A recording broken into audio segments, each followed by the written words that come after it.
Hi, I'm Van Phillips, European Tour winner and PGA coach, and in today's lesson we're busting more golf myths.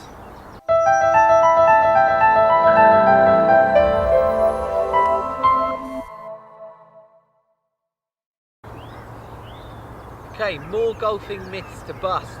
Really important that we get through a few of these in this myth busting series, because there's a lot of these cliches out there that are really destroying a lot of amateurs and professionals games, and guys are wasting and ladies are wasting way too much time on completely irrelevant subjects and areas of their swing. So the next one, there's this huge topic, big buzzword again. People love to latch onto things in the golfing industry, and one of the biggest ones over the last 10 or 15 years has been losing your posture into impact. They've even created a name for it which sounds very scientific. They call it early extension. What are they talking about? They're talking about when we set up to a golf ball, obviously we've got some angles, we've got a forward lean in the spine, and we've got a position of the tailbone. And everybody's saying it's so important that as you come down into the ball, that your tailbone stays exactly on an imaginary line. If we drew a line from our tailbone down to the floor, they're saying you must keep your tailbone on that line, otherwise you're going to be inconsistent. If your pelvis moves a little bit towards the golf ball, oh no, you can't play great golf from there. No great golfers play golf like that. Well, let me tell you, Colin Montgomerie played golf like that, Greg Norman played golf like that, Brandon Grace plays golf like that right now.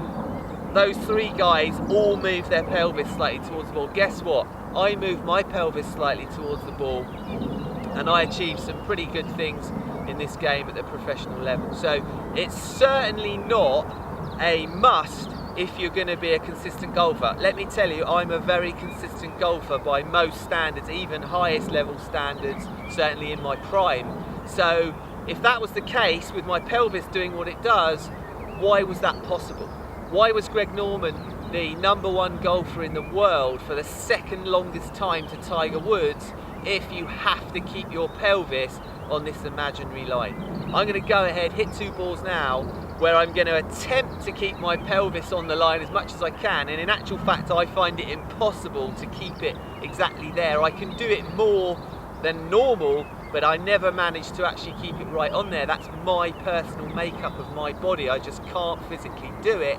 And then I'm going to make a swing where I'm natural and I know it's going to move a little bit towards the ball, and the shots again are going to be very much alike. Okay, I'm certainly not going to get a better golf shot when I keep my pelvis more near this imaginary line. Take a look.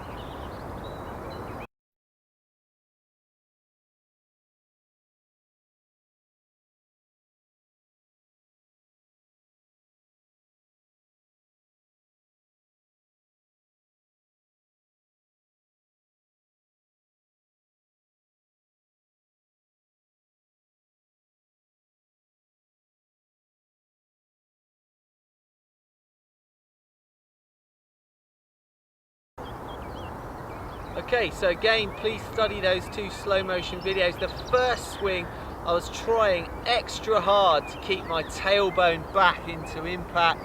I was trying to stop it feeling like it went towards the ball. I hit an okay golf shot. I hit it quite straight, quite solid. Second ball, I had no awareness of that whatsoever, which I know through videoing many of my swing thousands of times over the years, that I will tend to then just get a teeny bit of movement of the pelvis towards the ball. It is quite noticeable in slow motion if you compare them, and the shot again was pretty much identical. So there's no difference in performance, which is what we're after.